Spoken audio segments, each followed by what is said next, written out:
Henry builds a cabin, inspired by the life of Henry David Thoreau.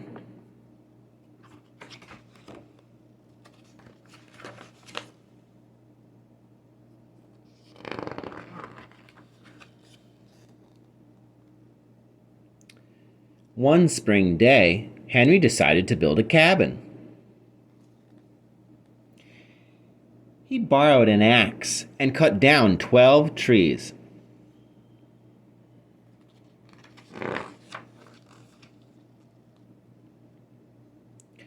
Henry cut the logs into square beams.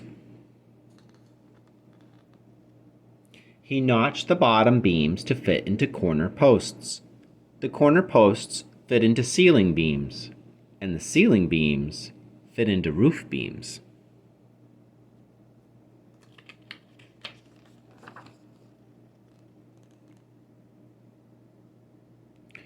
In April, his friend Emerson helped raise the beams.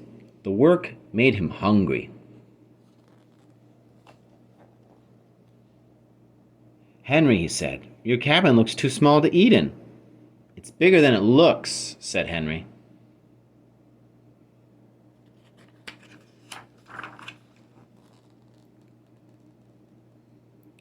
And he led his friend to a bean patch he had planted behind the cabin.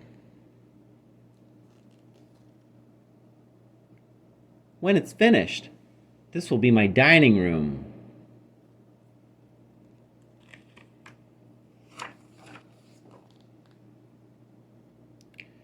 In May, Henry bought an old shed and took it apart.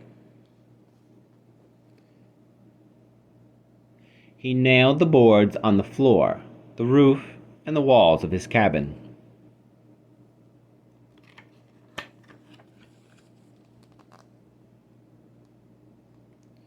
Henry was nailing the last board when his friend Alcott arrived. "Henry," he said, "your cabin looks too dark to read in." "It's brighter than it looks," said Henry.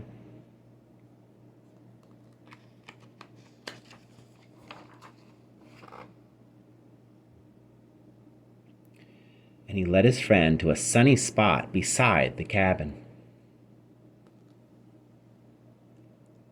"When it's finished, this will be my library."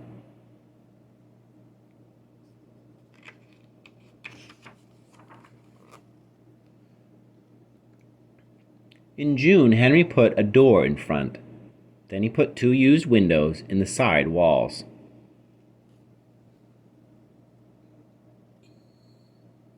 He bought old shingles for the roof and walls.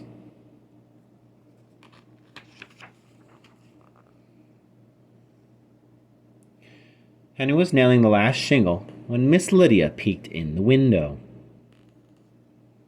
"Henry," she said, "your cabin looks too small to dance in."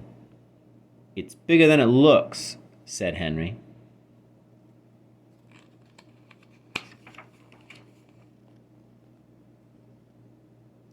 And he led her to the front of the cabin, where a path curved down to the pond.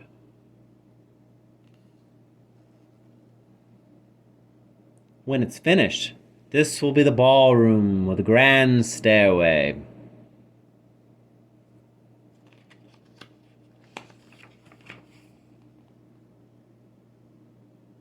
On the 4th of July, Henry moved into his cabin.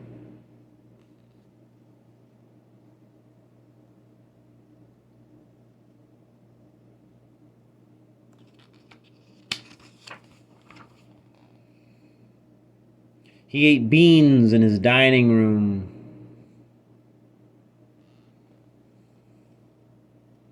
He read in his library.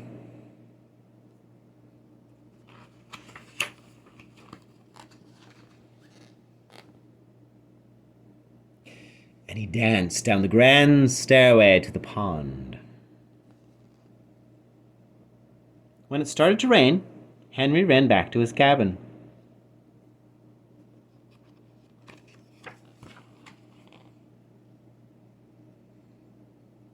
"It's bigger than it looks," he said. "This is just the room I wear when it's raining."